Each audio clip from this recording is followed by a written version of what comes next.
You know, we appreciate our Zerg matches when we can. As spawning in the bottom right hand corner of 10,000 feet, we have the red Terran player, the red Terran himself, representing Stony Balls. It is Nicoract.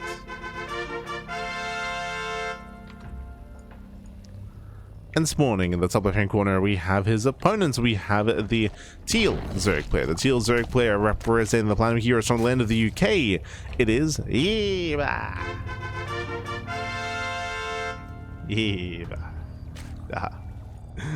And here we go. We have a Zerg versus Terran matchup here. Again, I always have a really hard time kind of placing Eva at the moment, just because he is not a very active player, doesn't play in many tournaments, does compete in, say, OSC Rising Star events or mid-season playoffs, but in many other events, Eba's not really too much of an active competitor nowadays. Though he does stream sporadically, of course, and as a result, I don't really know how to place him against someone like a Nicoract. I still have to favor Nicoract coming into this for sure. We'll see what Eba can bring to the table. Well, we shall see.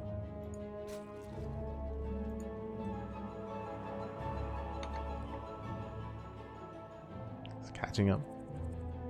Bienvenidos.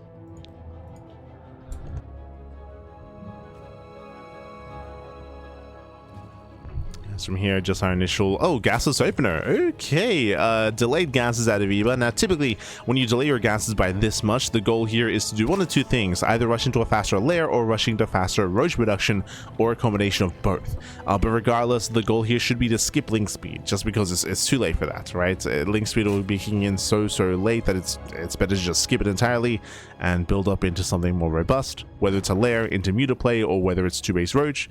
We're here to find out.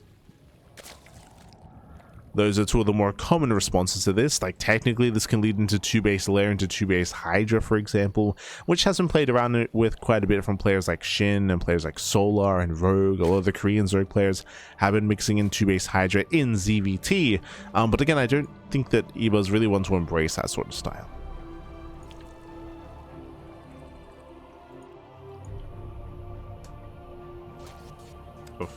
As Eba attempts to expand, Nicoract is in position to delay. Yeah, nice delay. Forcing the gas geyser.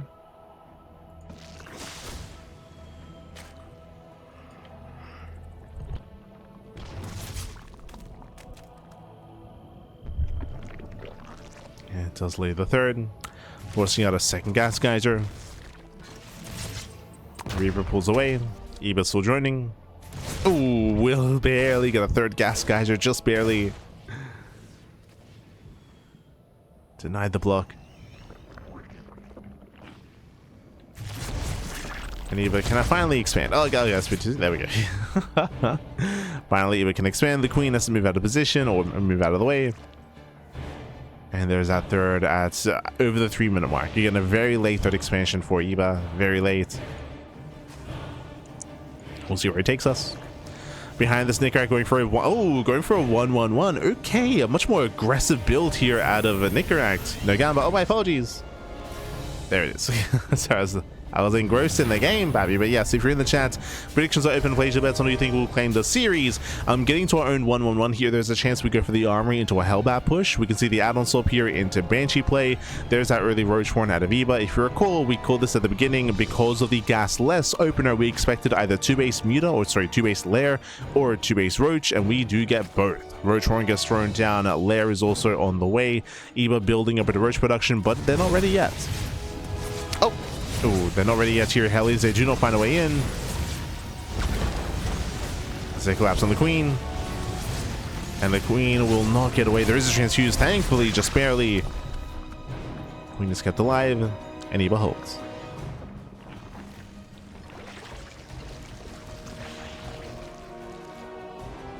But does hold on.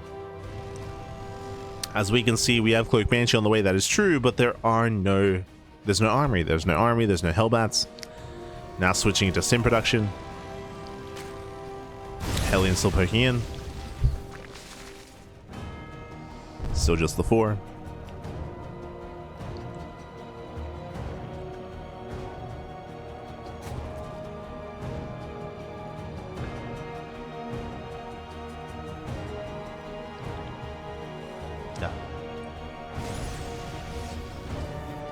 Nicoract once again does rotate. It's deflected.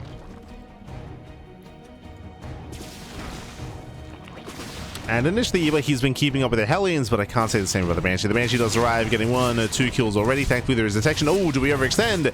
Nicoract does. Big overextension here. 3 drone kills for a Cloaked Banshee. Nice defense out of Eva. Some acceptable losses.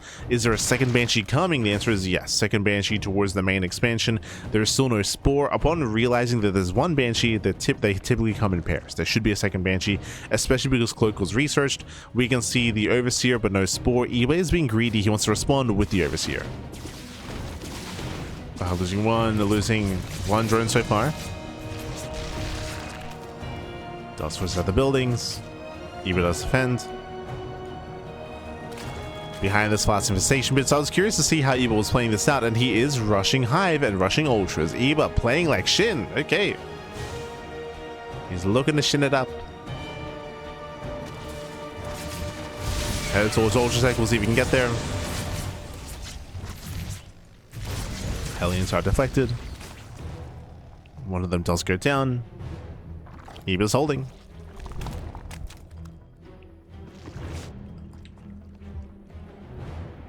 He's holding, he's defending, he's on 3 base economy. There's that Hive on the way. As we mentioned, remember the goal here for Eva is to go into Ultras. That's the win condition. To hit that big power spike with that Hive tech. And Nicoract back at home is expanding, claiming his triangular third base. Interesting choice. Go for the triangular third, building up his bio tank.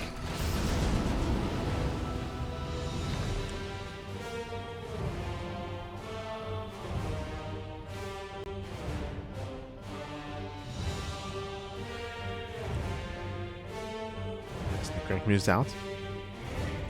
Do any units have cloak detection, or how does that work? The only units, if you noticed, this Overseer, like Overseers, they can detect, I mean, they're covered in ice, Pappy, true, but Overseers, they can detect units, and that's what Eva was using to scout and to shut down the Banshees. This one Overseer, or 2 Overseers. Protoss, they have Observers. Similar role. They can detect. And Terran have Ravens. So they're like key specialized units that can detect invisible units. That applies to, say, Banshees who cloak, Ghosts that cloak, or Roaches and other Zerg units that burrow. Applies to all things. All of that. But now though, Nicoract does drop into the main. Double jump into the main base. Eva's out of position though. No major damage, getting 1, 2, 3 drone kills and a Spore Crawler. Gas Geyser as well. Nice damage here by Nicoract. Does pick up, does pull away, barely loses anything. And so far some decent damage here, and I'm curious about something. No gases have been taken. And how many Raxes do we have here exactly? So far, 8. Here we go. Do you see what I see? I see no gases at the 3rd. It's an A-Rax. A-Rax at Nicoract. Now, this build is very rare nowadays. For those who remember, this was a very prevalent build around a year ago. It was just permeating throughout the entire meta. At DreamHack Dallas, leading into EWC, like there was a lot of A-Raxes in this matchup, and it was terrifying. It was brutal. Many Zerg players struggled to defend, and then we had the patch. Then we had the patch last year, at the end of last year, and if you recall, what did that patch entail? Well, it was the Baneling buff. Because of that massive fungal, by the way, massive fungal. But due to the change to the Baneling, A-Raxes, and also due to the change to the map pool as well, A-Raxes, they did conclude. Like, they stopped. They were nowhere near as effective as they once were. So we see Nicoract trying to pull it off here on 10,000 feet. A bit of a blast from the past, a bit of an older build. We'll see if we can pull this off. This is a 3-base all-in. Again, no gases at the 3rd base. There's no further tech. There's no second factory. There's no additional add-ons on the new Raxes. These are vanilla naked Raxes. There's no academy. Just a massive 3-base all-in, designed to end the game. And designed to end it. Oh. Collapsing of the Marines. So far, the first chunk does go down. Ultras are revealed. And as time goes on, it's getting better and better for Eva. And now Nicoract, he just saw the Ultras. Back at home, he starts Liberator production. He is still not getting a 4th TC or gases. He is still committed to the all-in. I mean, this one is too late to transition. It's too late, baby. It's too late.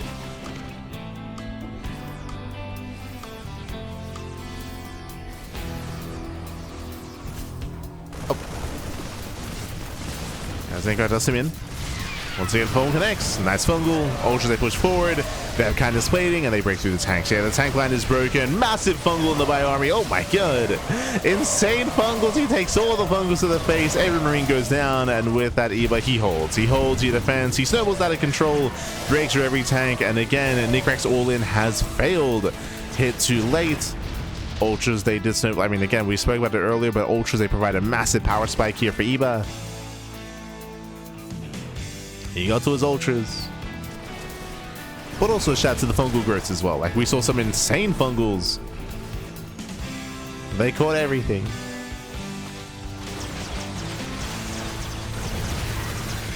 The Biles, they connect. They catch up both Liberators. Nicoract punish for stacking. A stack the Liberators with that Eva does move in, takes over the high ground. Bleeds out a couple of Marauders, as ideally they do want some support. Yeah, a little Ultras go down, and Nicoract is holding. But GG. GG gets called. Even if he kills every Ultra, it's just too much damage, and Eva will take game number 1. GG. GG, well played. Again, a bold build here by Nicoract, going for an 8-Rax. As I mentioned, we tried to emphasize, 8-Raxes are very outdated nowadays. Even though it's been like a year, but they're very outdated. The meta doesn't really lend towards them anymore, and we don't really get to see 8-Raxes, at least nowhere near as prevalently as we used to a year ago. It was cool to see him attempt it though, but as we saw, it did hit too late. We already had Infestors popping out with their Fungals, Ultras already amassing as well, and by the time we saw the Terran army get across the map, there were already Ultras and Infestors and Fungals waiting for Nicoract. GG. GG, well played. With that, we're now getting to game number 2, going to be loading into Ruby Rock. One of the smaller maps of the map, or smaller map, shorter rush distance by ground. Aggression is favored on this map, and we'll see how aggressive our players plan on being. As spawning in the top left-hand corner of Ruby Rock, we have the red Terran player. We have the red Terran himself down in the series. Can he bounce back and make a series out of this, representing Stouty Balls? It is Nicoract. And spawning in the bottom right hand corner, we have his opponent. We have the teal Zerg player. The teal Zerg player from the land of the UK, representing the Platinum Heroes. It is Eva. Leading the series 1-0. Oh boy. Here we go. Is that Eva? More like Imba, baby. True, true. ZvT unwinnable. Este Eva. For those that are a little bit unaware of Eva and what he represents, question mark, Eva, I think he still is, by the way, the youngest player at this level play. Eva, he's like, what, 15 years old? Very, very young. Very, very young player. He had GM when he was like, what, 11 or something? Insane. But he's part of that, you know, younger generation of players. Like, think of Eva, think of Aragfire, think of, I mean, now in modern times, Mini Zerg UA. Before him, GG Machine, Shameless. True, Shameless is like, what, 19 years old? So younger players.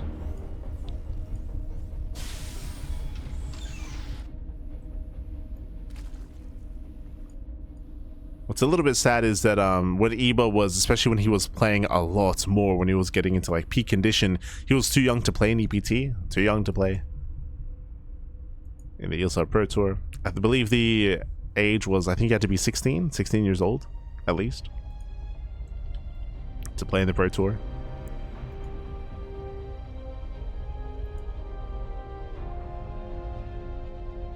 These Zoomers, papi. Aye.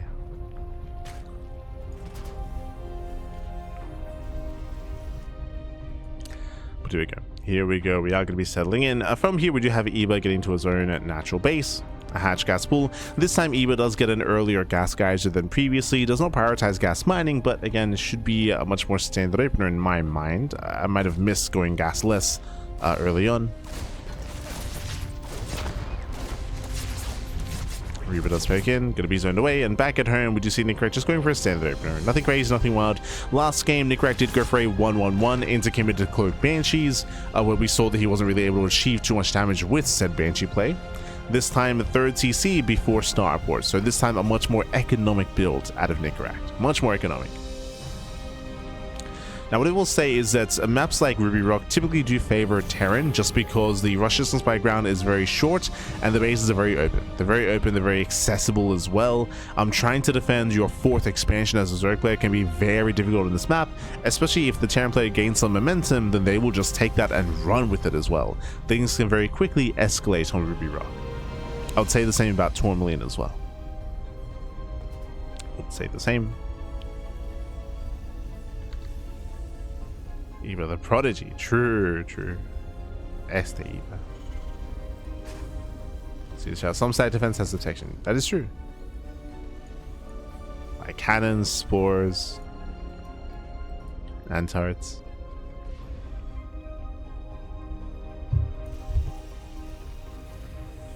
Oh my god. As we go for a 3rd CC before Starport into what? Into mech. It's time to mech it up here. We have 2 factories hidden behind the mineral line here. And Nicoract, no, he's falling to the dark side. He's embracing that mech. And this is going to come as a surprise here. So far, Eba is unaware. Now, a couple of things that are going to be a little bit scary. Against mech, against triple factory production, I would favor a roach heavy style. What did we see last game? Roaches. This game, what did we take note of at the beginning? We saw a standard gas timing, which means unlike the previous game, link speed is being researched. If you remember, in game 1, there was no link speed. We went straight into the 2-base roach and 2-base lair setup. Here, it's a much more standard opener out of Eba, which means a later lair, and it also means that we're reliant on Ling Queen early on. Only Ling Queen. Right, Hellions go for the dive. They get into the mineral line. Ooh, that should not have happened. 4 drones going to be going down. Getting to 6. Yeah, 6 drone kills. It's getting a bit out of hand. 6 drones already. Do we get 7? We do. Yeah, 7 drone kills. Oof. Hellions to step out. Only 1 Hellion goes down for 8 drones. Overlord into the main base, but there are 2 Marines to defend, and the Marines, they will kill the Overlord, but they will not deny the scouts. There it is. 2nd factory. So Eba, he will scout the 2nd factory and the attack lab researching. He knows. Eba is now made aware after taking all that damage. Lair is now on the way. Bane the Nest gets run down. Oh, we're going to try to muster up a Ling Bane defense, which is very difficult to achieve against mech. Not impossible, but just more difficult. Oh boy. It's not going to be an easy hold here. And across the map, Nicoract, he's still building up. We're building up a battle mech, Cyclones, Hellions, soon to be moving out across the map. 3rd base is now being taken here on location. Nicoract does expand.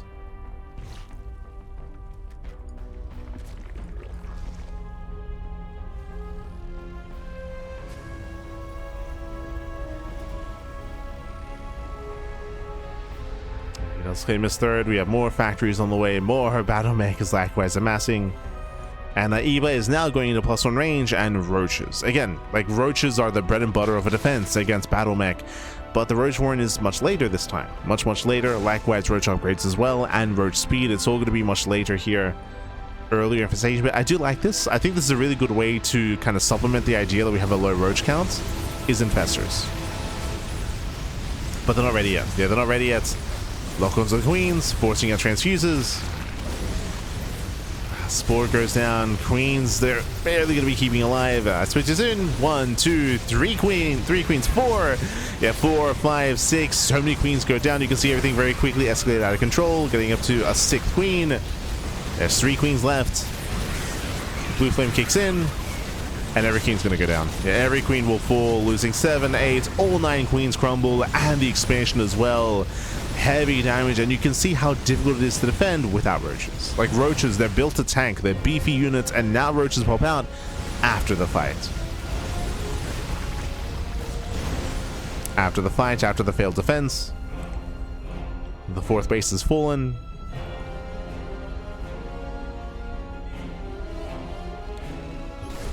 And we have a high enough cyclone count to even threaten the roaches.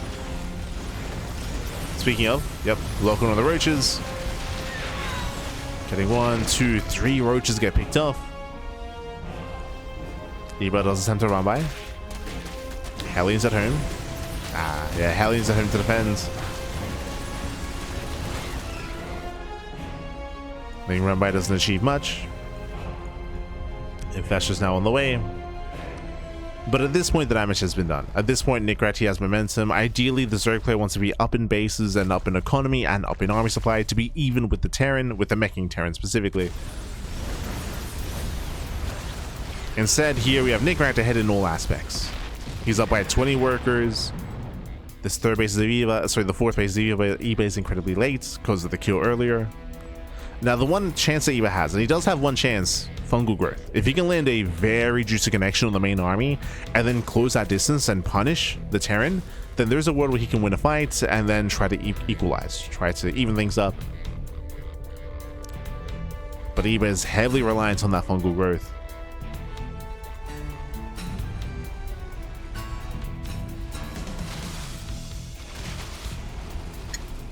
Hellions AP off towards the top side.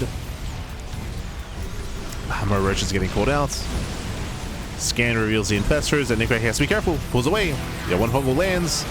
Hellbat's morph in, and Nicoract, he just commits the fight. He just commits. Yeah, he will take the fight. Breaks through most of the roaches. Hellions, they bust into the mineral line. Sorry, Hellbats bust in. And Eva will lose everything. Yeah, Eva will lose everything. GG gets called, and Nicoract will type the series 1-1. GG. Whew. GG, well played again. Nicoract making it up here in game number 2. As he mentioned, it took a little bit longer for Eba to recognize what was going on, and Eba, he was stuck with Ling Queen to defend. And you saw that his defense crumbled against the first push. The roaches popped out too late. They popped out just a couple of seconds too late, so he was not able to defend. He lost 9 queens, lost all of his Zerglings, and lost the 4th base as well, if you recall. Like, that was insane losses there for Eba. And from that moment, Nicoract just cruised his way into the win. GG. GG, well played. With that, we're getting into the ace match. Going to be loading into Tourmaline. Let's go.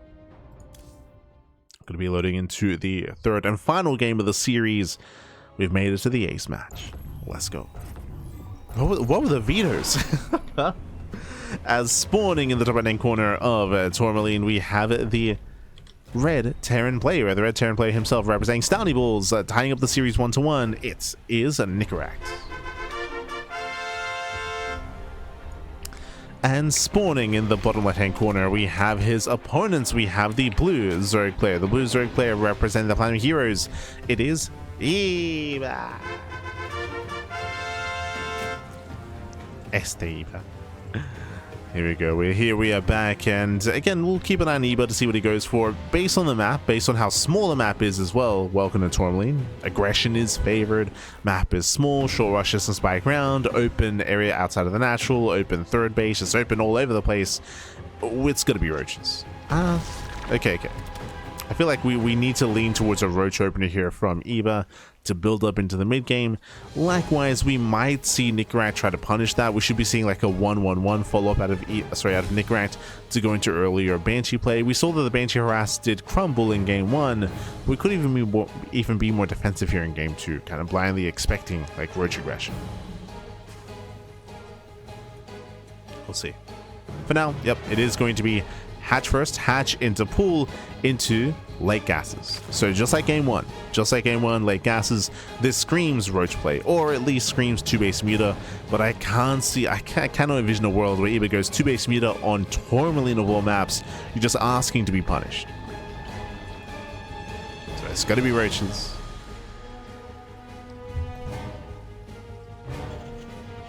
As Nicoract does expand.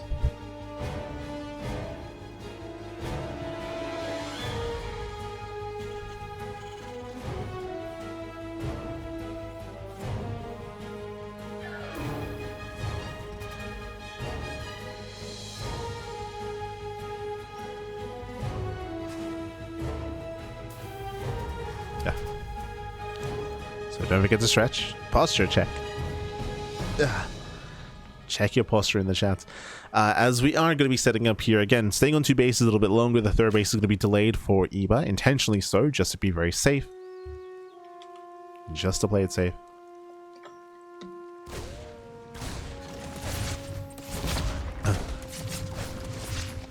As the Reaper is going to be zoned. Eba will secure his bases. And in around 30 seconds, we should be seeing the initial lair. Should be. Likewise from Nicoract, because we're expecting, if we can expect roaches and so can Nicoract, Nicoract, he does notice how late the third base is as well, so he should be somewhat aware. Oh, Nicoract going for a third CC on location. That is very greedy here. I was assuming that Nicoract was going to go for a faster starport into earlier Banshee play, but no, he's cutting corners, and this is calculated. Remember, Nicoract, he knows that it's going to be a later third base. He knows that it's most likely going to be roaches. He knows that there's no link speed, so there's nothing to really threaten this command center. Not yet. Oh, and he does confirm. Yep. With that, Nicoract, he does confirm the roach horn timing as well. Is aware of what's coming his way.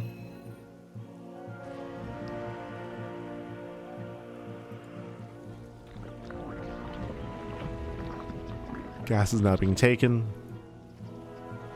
I will say that this roach horn is earlier than last time. What I mean by that is that last time we saw a lair, and do you see link speed on the way? That's not normal. Like, when you're opening up roaches, you skip link speed entirely. We have a full wall up here. Is this going to be an all-in? Is this wall just for show? And is there a reason why we have no lair at this time? Like, lair should be already in production instead of speed. So this is looking to me a little bit more like a roachling all-in, like a roach ravagerling all-in.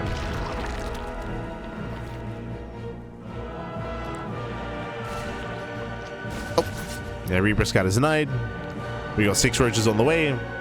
Now, because Nicoract went CC after the factory and he went for the command center on location as well and chose not to go Banshee, is vulnerable. Nicoract, he's going to be vulnerable to an all-in. And again, my assumption here is that this is a all-in. We're just massing up roaches, massing up lings. We're going to be flooding across the map. Nicoract is playing blind. He still does not know. He sees roaches, but that's not enough. That's not a tell. That's not a tell, Pappy. There's no bunker. There's no bunker. There's no tank production either. He's still getting a reactor on the factory. Going for the add-on swap, so 0 tank production. And here comes Eva. Here comes the all-in. As we mentioned, link speed here was the giveaway, and Eva, Nicoract, he never saw. Okay, never saw the link speed until now. Banshee spots the army. We're moving across the map. We have Marines to defend. Vanilla Marines. No stim, no combat shields, no nothing. And Eva's here to break through. He's here to overwhelm. Ravager's now morphing in. Nicoract, he abandons the natural. He knows he cannot defend the low ground. And can Nicoract buy enough time? As Eva should break the main. He should keep going. Don't stop. Don't stop, Pappy. Ooh, one Ravager goes down. Ravagers are exposed. Second Ravager falls. Messy. Yeah, this is a little bit messy here. That's going to be a lot of Ravagers going down. Will deny upgrades, but Nicoract, he does preserve a lot of his economy. 1-1 is denied. Denies 1-1, and now can move in. Biles A zoned away, but the wall is solid. Yeah, so far the wall is solid. And he will losing a lot of the links here in the process. He breaks through. Yeah, links that break through. Busts into the main base. SCV's going to be going down. Good damage. And Nicoract, he will hold, but it's going to cost him. It's going to cost him a lot of workers here. 8 SCVs going down. This entire time was mining from the third base. True. Eva did not notice. And Nicoract holds. Nicoract, he does hold, does survive. Again, an impressive defense here. If Nicoract tried to defend the low ground, he would lose, 100%. Like, Nicoract, he would be dead right now if he tried to defend on the low ground. So he pulled back up. Likewise, Eva, he bled out like 3 or 4 Ravagers, trying to push up the ramp as well initially. Like, it was a very messy execution out of Eva. Nicoract, he is still in this game. Economically, Nicoract is still looking quite rough. But again, he had a third CC on location. It was mining the entire time as well. There are some things here in favor of Nicoract, but the pressure's still on, right? Like, Eva still did enough damage to get ahead, is still ahead. And we'll see if Nicoract can do enough damage to recover.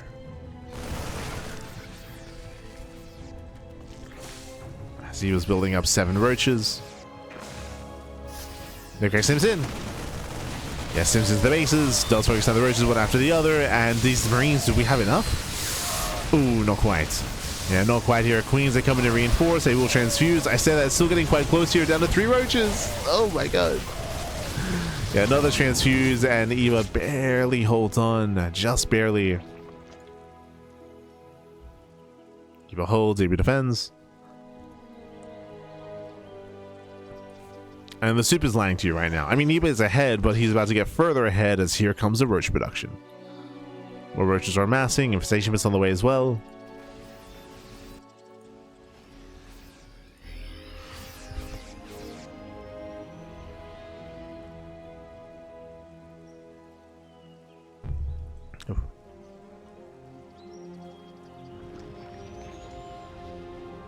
As Nicoract is trying to move in. Oh. Does cancel the 4th base. Catching an Overlord. Again, is doing some damage at least. Trying to keep Eva busy.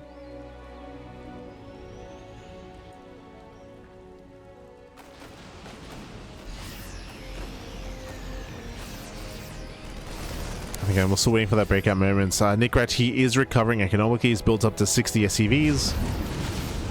That is concerning, but I believe that Eba does not plan to drone up that 4th base. Especially at this one, it's too late.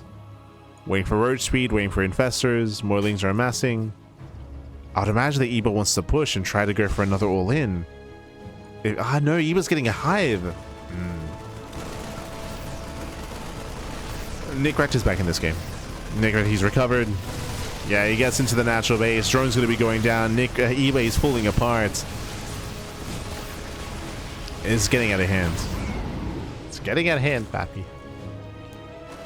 4 drone kills. Drops into the main base. Eba's in position. Likewise dropping on the top side. Forcing another cancellation.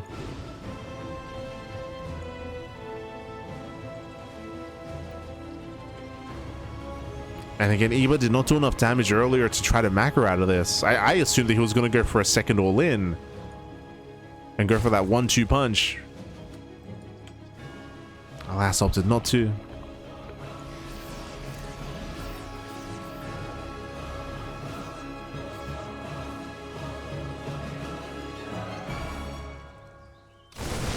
Oh. A massive fungal. Okay.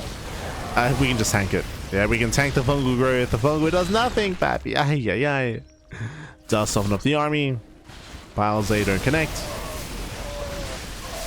Oh my god, but the Marines are a little bit too low here. The tanks are stacked. Yeah, massive Biles. Tanks go down. Eba, he's holding on at the same time, dropping to the main base. We're getting rowdy. We're getting rowdy here. As Nicoract does catch a queen. It's still getting back and forth. Ooh. Full medevac goes down. And remember, Eba did rush into Hive Tech, and I believe... Do we have an Ultra Cavern? No. Hydras? I assumed that this was going to be... I mean, there are no upgrades, to be fair, but I assumed that this was going to be Roach into Ultra Tech, similar to game number 2.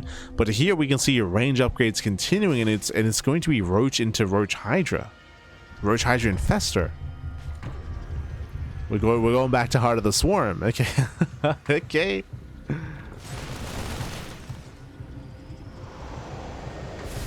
An older kind of composition here. It checks out. Maybe. I'm still not convinced, but it's a very inefficient army. Supplies are in favor of Eba, but again, the soup is lying to you. The supplies inflated because of all the roaches. Roaches are very supply inefficient. I will say that fungals do have a lot of potential, but we don't want to waste them. Yeah, fungal catching out 2 Marines. Don't want to waste those fungal growths.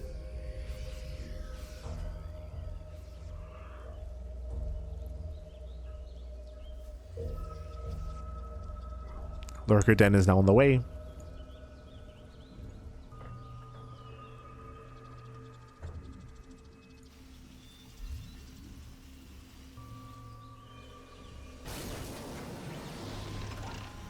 The game is slowing down.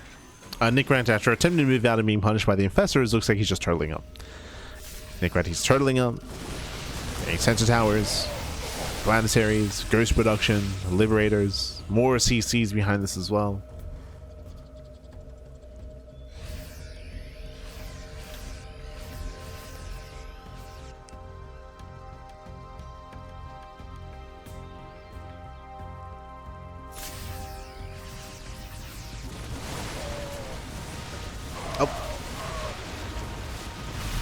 Sending back the army.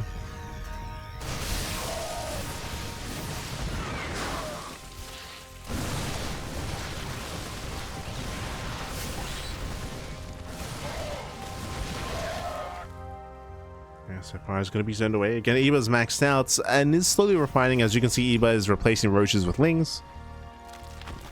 Building up a greater army. Baliness is on the way. Lurker upgrades as well. I'm not entirely convinced by the lurker tech, but sure. Especially with how many ghosts we're building. How many ghosts do we have here? 14 ghosts! That's crazy. That's a lot of ghosts, man. And there are so many snipe targets as well. I'm referring to the Hydras, the Roaches, and the Ravagers. Nice counterattack.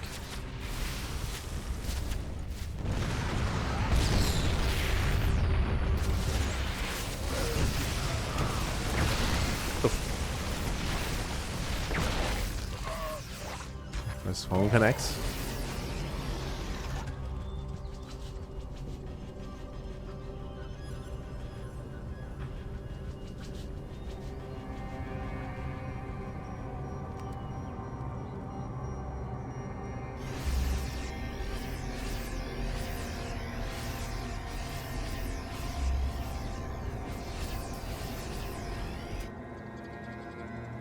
Great Armors are maxing, and it looks like, at least for the time being, it's going to be up to Eba to try to break through and get rid of some units. At this point, like, yeah, Eba's got too many roaches. These roaches are eating up supply. Ideally, we do want to replace them with spellcasters. We're missing Viper production, for example. I also prefer like an Ultra Cavern just for the upgrades, just to get ready for that kind of transition. That would keep me a little bit safer, peace of mind, I should say. Give me a little bit of peace of mind, or even get into a spire, into a greater spire. For the time being, though, again, Eba's still testing the waters, and Nicoract, he is fully turtling up. More tank lines, more sensor towers, more planetaries. Just fully turtling up here.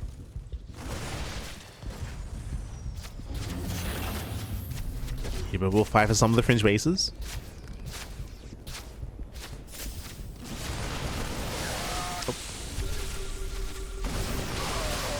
Eba has to move in. Congo does land. Snipes hopping up. Catching out almost every single roach. As we mentioned, though, this is fine. Like, we want to get rid of these roaches. I'd say they're hurting Eba more than helping.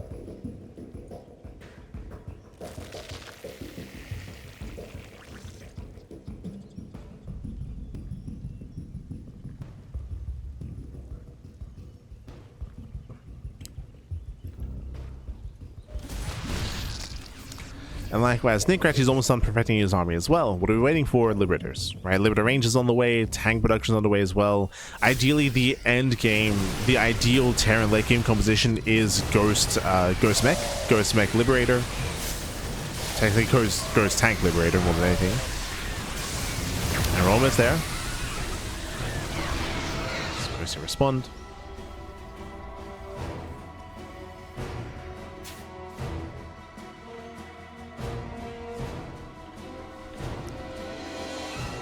So far we have three factories. We could do with 5. There we go, 2 more factories on the way.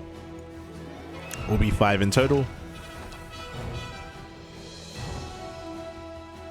So do need those factories. Getting to Blue Flame, Neosol frames, advanced servers, smart servers. Because ideally you'd have some Hellbats to help support, help buffer.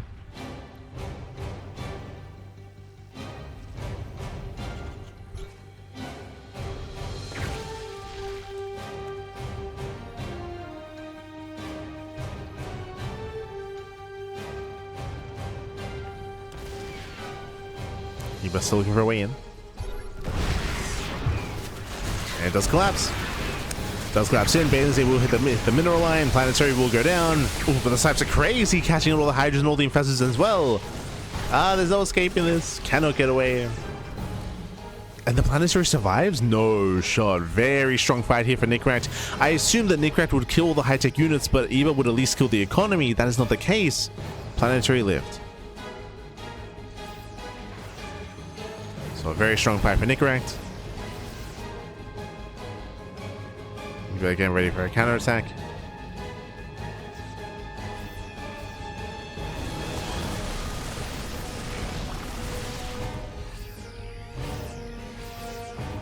Space is denied.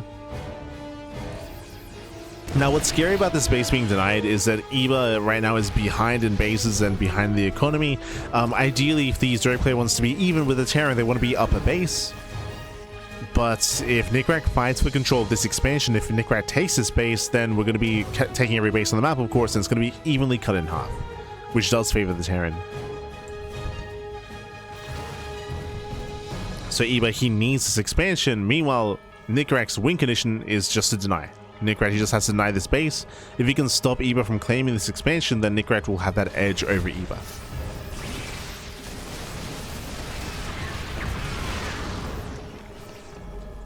So the pressure's on Eba. Taking top left, going for the Nidus.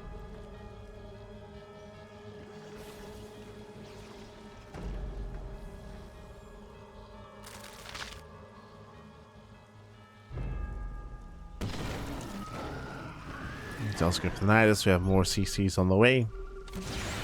Nope. Doesn't quite collapse in.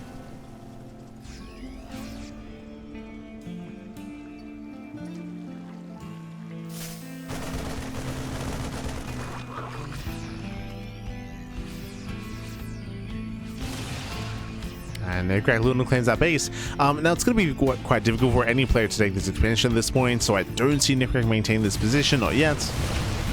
Lurker siege up. Surrounds on a handful of Marauders. A handful.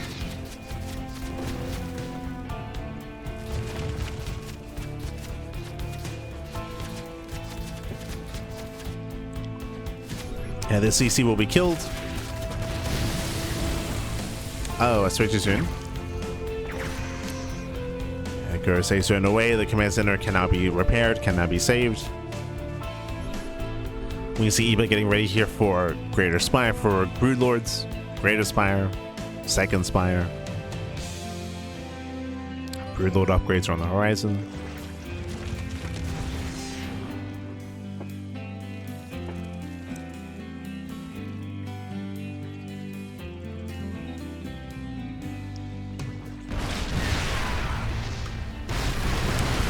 Eba does get one of the tanks. One tank goes down. Just the one. CC is killed.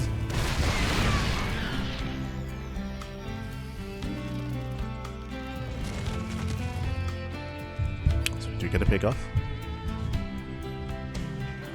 Oh, we're gonna be here for a while, aren't we?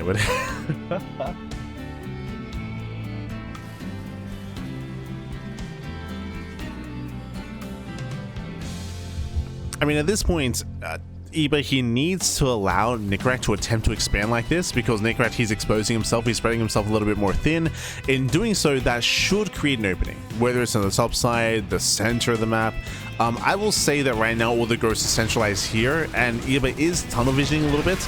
I understand the need to be in this position to deny the expansion, but I would say that it'd be wiser for Eba to do this. There we go. To rotate over towards the center base or towards the, you know, right center, top center, to try to find an area here that has less fortified defenses.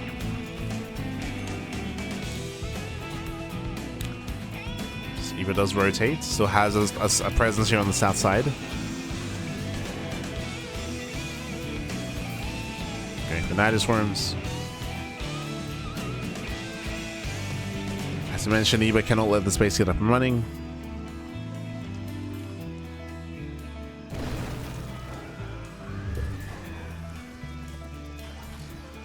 And it does seem like Eba's preparing for the worst, preparing for Broodlord Infestor. Ooh, that's a big rotation here out of Nicoract. Yeah, Vipers, they're not quite in position. We get on top of the tanks, so the tanks are exposed. That's a lot of tanks going down. That's what, 10 tanks? Oh my god, just for Lings.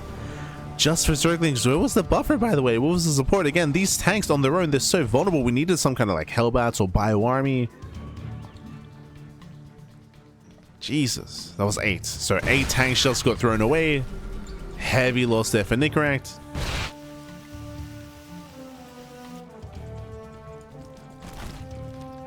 As Nicoract is remaxing with Thor production. Okay.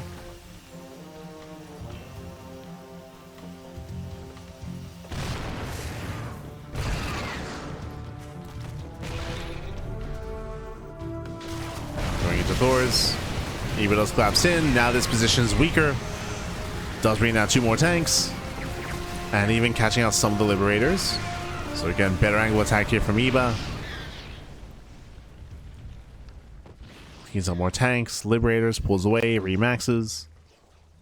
Hoping that we have the lava for it. Oh, going for the Broodlord remax. This is a little bit risky here, considering the fact that we just saw Nicoract stop tank production a couple of moments earlier and start Thors. That's going to pay off like very, very well. It's going to pay off dividends here, as we do have already 3, soon to be 4 Thors. Mass scan reveals the Broodlords that are morphing in, so Nicoract, he confirms the Broodlords. We are lacking Vikings, I will say that. Ideally you have a combination of Ghosts, of Thors, of Vikings. Seeing this tank run by here tells me that it looks like it was intentional that Nicoract threw away 8 tanks earlier. Oh, there you go. Yeah, fun fact, this is why I cannot trust wireless headsets and wireless peripherals. I tried a wireless headset for a brief period a couple of years ago, and I can't, it's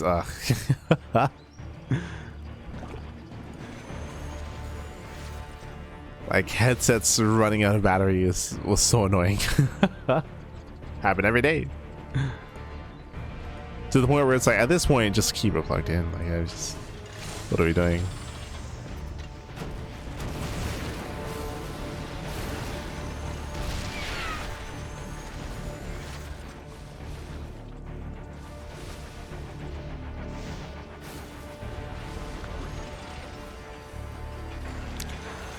As Nicoract does move in.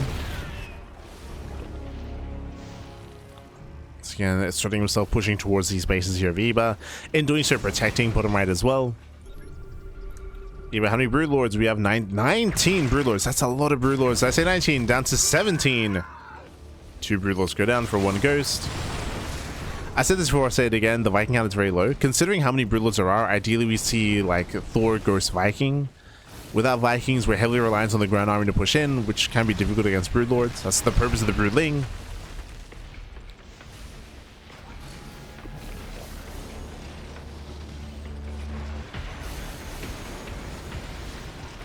As Nicoract is slowly gaining ground.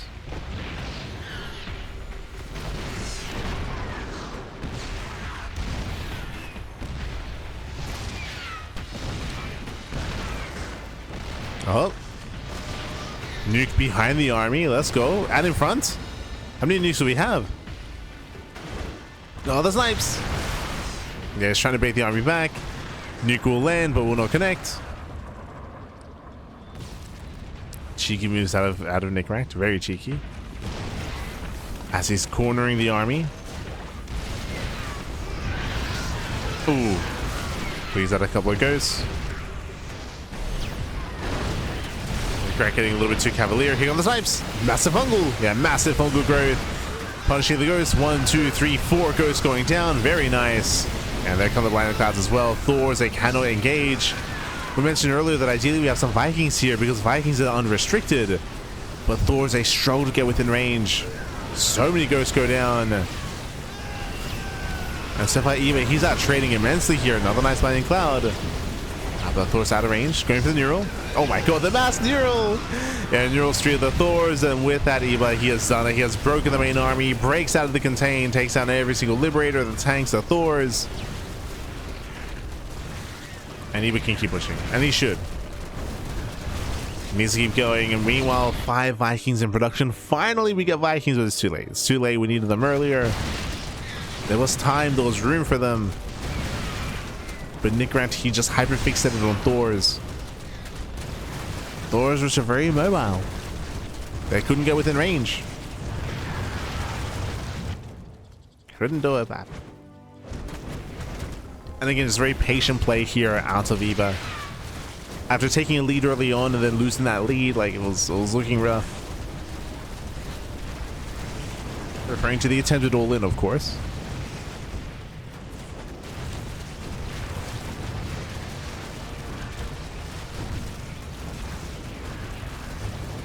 As with that bottom right goes down.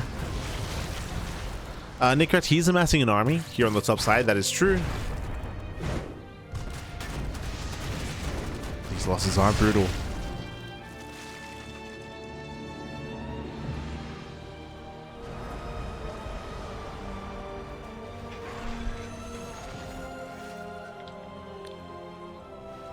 as it is going to be 19 SCV kills.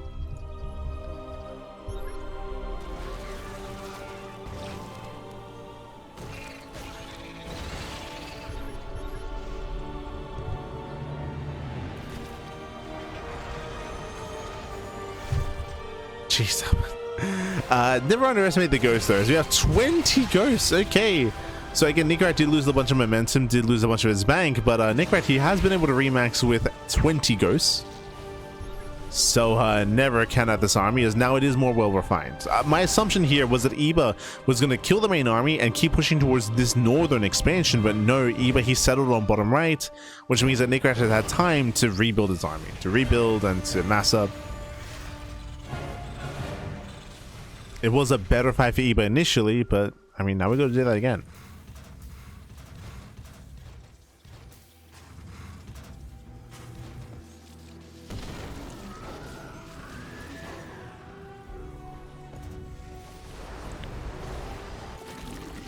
And this finishes. Boys moving in on the top side. Oh, Ghosts, they do punish the mineral line. Okay. Nicoract, nice positioning. 7 drones go down.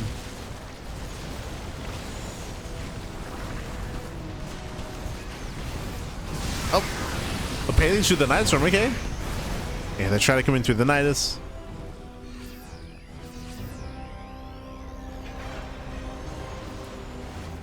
That Nidus kind of allowed for a flank. We have more Banelings inside. Ta-da! Yeah, very nice hellbat positioning. Nicoract fights well.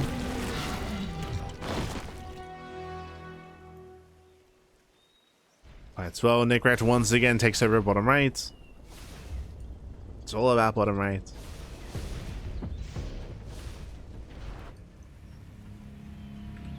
As we're getting up to 24 Broodlords against 20 ghosts. 22, Jesus. We have almost a 1-to-1 Broodlord ghost count.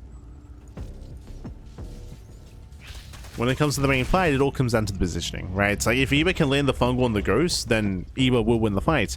If we land EMPs first, so if the infestors get sniped instead, if they go down, if they're not going to be a factor here, then I do favor the Terran player.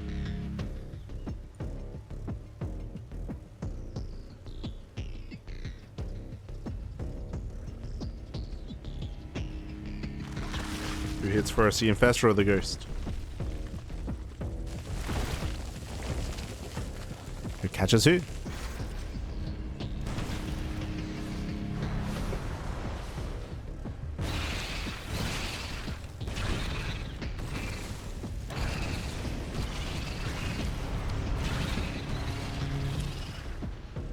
Stores are looking to move in.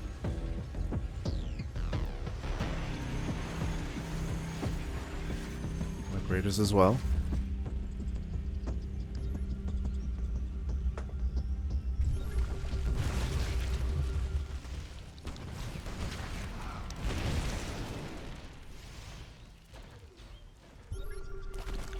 Ghost coming with some snipes. Oh, gets 2. 1, 2 Broodlords going down. Nice pickups out of Nicoract.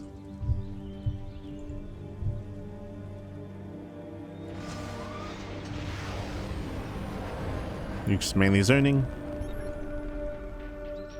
And once again, what's important about what's happening here is that Nicoract, he takes over bottom right. Nicoract, he has a greater economy, building up a greater bank. This is a very rough position for Eba. Very rough. And this time, I don't think Eba can break this position. I mean, there's just so many Vikings here.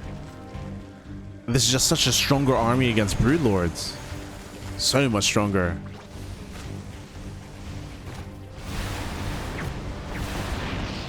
Powerbomb lands at least. Oh my god, the stacking!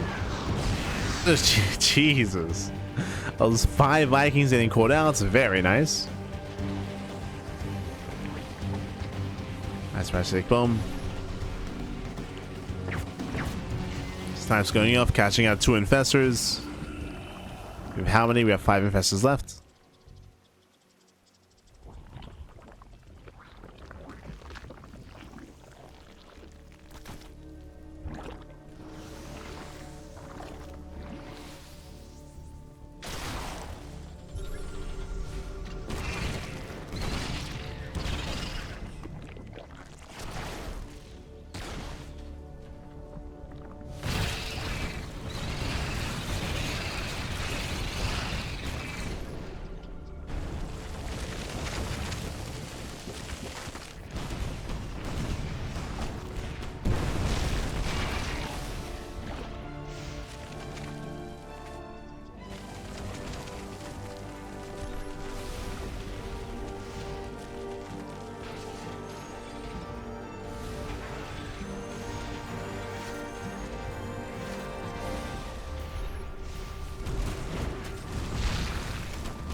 And you're going up.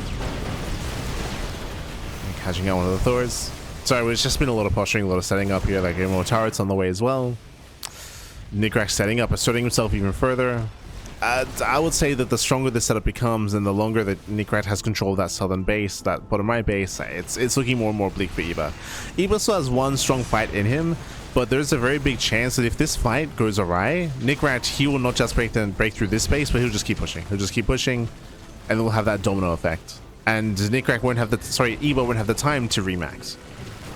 So this large bank that Eba has, like, I'm concerned that it may not actually come into play. How many queens do we have? 3. Only 3 queens. So another factor here that's going to be limiting Eba is injections. There aren't many macro hatcheries. So even though Eba has a 4k gas, 7k mineral bank, there's a world where Eba will lose the fight, where he'll lose too much supply, and he won't have the lava to replenish that.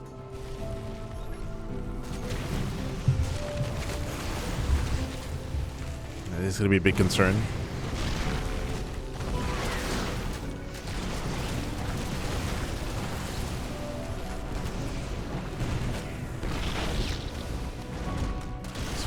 Lands, guy gets one of the Thors.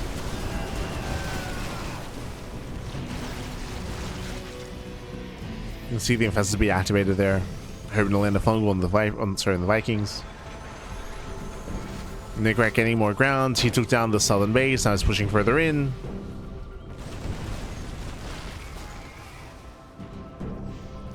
See Nicoract just bullying Eba further and further back. Just further back. And this like leapfrog forward should continue. We can see that, yeah, Eba, he knows he cannot fight. He cannot fight this army. You can see Eba trying to counterattack. I think the best chance here is base trade. I think that would be the... I mean, best chance for Eba is to force the Terran player to respond to this. And to force Nicoract back home. Speaking of, yep, there it is. We have to make a decision. Well, what's the plan? Turns around. Does turn around. This base will fall. Nicoract responds. And Eba should pull away. Eba should kill this base and then back off. But this was a way to alleviate pressure on the south side. And force the Terran army out of position. But who's out of position, really? Oh.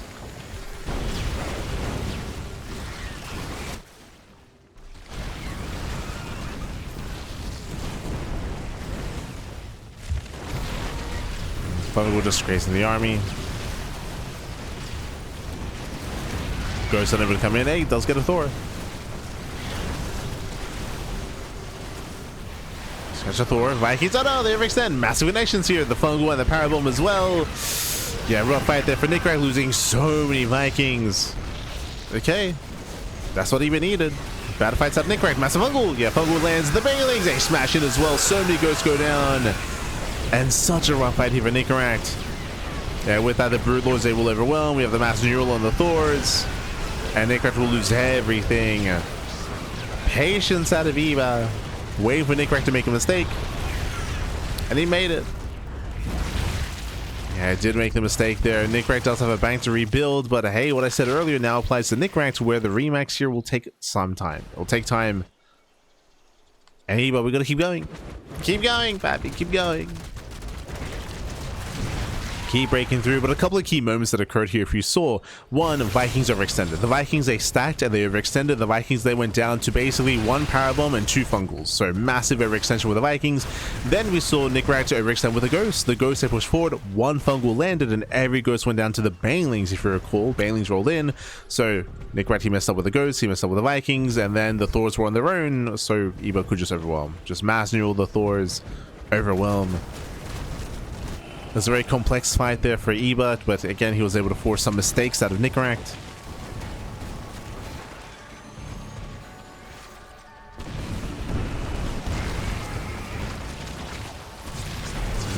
Bells pull away. So respects the army. But that bank that Nicoract was building up the entire game, I mean, he burned through it. He just burned through it. Eba likewise is running out of gas as well, by the way. Like, it's getting quite intense with players. Tense for both.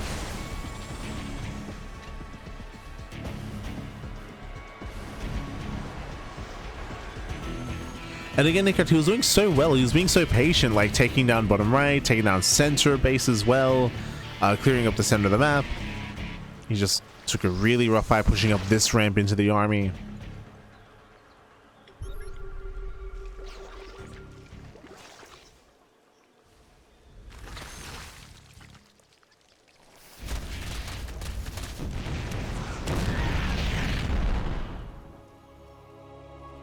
So you just had with Banks being equal as the advantage to the Terran. I mean, the Terran did have the advantage up until that final confrontation, right? That we were emphasizing. And to be fair, even before all of that, as we were trying to emphasize at the time, it's also important that Eba did force Nicoract out of position as well. If you remember, Eba, he couldn't fight the main army, so he attacked in the center, and he forced Nicoract to respond to Eba instead. And here we go, the final fight. We land the Fungals, look for the Corruptors, they move in. All the Ghosts go down to the Broodlords. Now we can push forward. Now we can just push on forward here. Focus and string. The Thors cannot get away. GG gets called, and he will claim this series 2-1, knocking Nicoract out of the OSC mid-season playoffs. GG. GG, well played. A very intense back and forth here between Eba and Nicoract. Again, Nicoract was looking very dominant towards the end of the game, taking more bases, bullying back Eba. But as we mentioned, Eba at a certain point, if you recall, he did recognize he just couldn't engage. He could not engage into the Terrans, so he just went for the counterattack, went for the backstab, pushed into the center of the map and was able to kill the planetary. That forced Nicoract to respond, and Nicoract took some very rough fights responding to the Zerg player, again pushing up the ramp, overextending, fumbling the ball there as everything very quickly went awry. GG. GG, well played. Congratulations to Eba as it does claim the series. And with that, we have our second series of the broadcast wrapping up. Again, a very intense back and forth, going the distance here, and we're getting ready for our next matchup. It's going to be a TVP between Art and Milky Cow. For now, though, we are going to be going on a short break. Here. When we come back, we'll have our next series. We'll have that TVP. We'll see you soon after the break. See you soon, Pappy. See you soon.